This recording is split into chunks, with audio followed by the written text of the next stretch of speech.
Un saludo, mi nombre es Roberto Augusto, bienvenidos a mi canal, el canal líder para escritores, el canal de editorial letra minúscula. Quiero hablarte en este vídeo de los diálogos, cómo escribir diálogos realistas y efectivos. Los diálogos es algo que a muchos escritores cuando están escribiendo su novela es algo que les cuesta hacer y es algo ahí es donde vemos realmente la maestría del autor. Hay autores donde hay mucho diálogo y autores donde hay poco diálogo. Por ejemplo, Gabriel García Márquez era un autor donde no había muchos diálogos, pero los diálogos que había eran pocos, pero realmente sustanciales. Por lo tanto, el ser capaz de trabajar muy bien los diálogos es un aspecto fundamental que todo escritor tiene que dominar. En primer lugar, para entender bien. Para hacer buenos diálogos necesitas entender bien a tus personajes. Tienes que trabajar muy bien los personajes, saber cómo es su personalidad, saber su historia, saber cómo va a actuar en cada momento y por lo tanto trabaja muy bien los personajes. Hay muchas técnicas para trabajar los personajes. Puedes hacer una entrevista con tu personaje, puedes hacer una biografía ficticia de tu personaje, etc.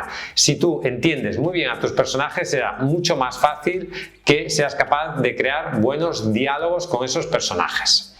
En segundo lugar, reflejar la realidad sin aburrir. Esos diálogos tienen que mostrar cómo avanza la historia, tienen que reflejar la historia, pero tienen que ser sustanciales. No tienen que ser diálogos de relleno. Diálogos que no aporten nada a la trama. Todo diálogo tiene que hacer avanzar la historia o tiene que hacer avanzar al menos la comprensión de la historia y por lo tanto si hay un diálogo que es prescindible, lo mejor quizás sería quitarlo.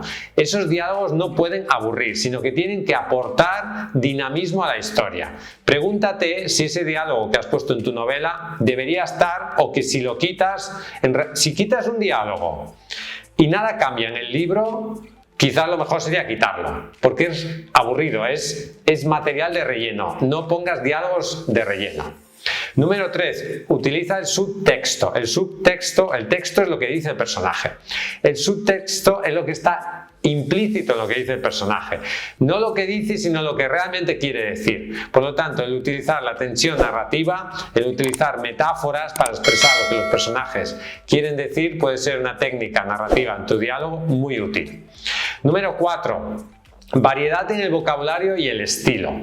Si los diálogos son siempre iguales, si el vocabulario que utilizas siempre es el mismo, eso va a aburrir al lector. Además, el vocabulario y el estilo se tienen que adaptar a cada uno de los personajes. Si habla un niño, pues hablará como un niño. Si habla un anciano, hablará como un anciano. Si habla una persona de la cárcel, tiene que hablar como una persona de la cárcel. No tiene que hablar como si fuera un político. Por lo tanto, tiene que adaptarse el vocabulario y el estilo a la personalidad de cada uno de los personajes.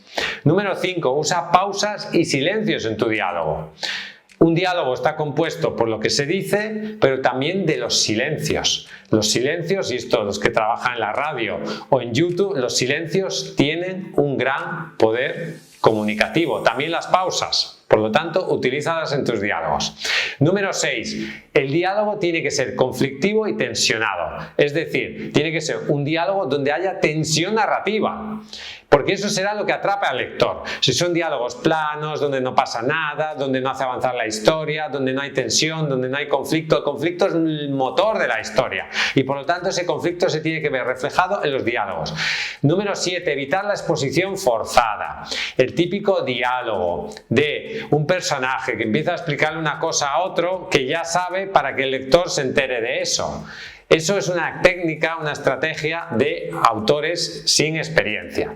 Por lo tanto, no tiene sentido que una persona se empiece a explicar el sistema político de un país, digamos, si eso no está muy bien justificado, solo para que el lector se entere de esa información.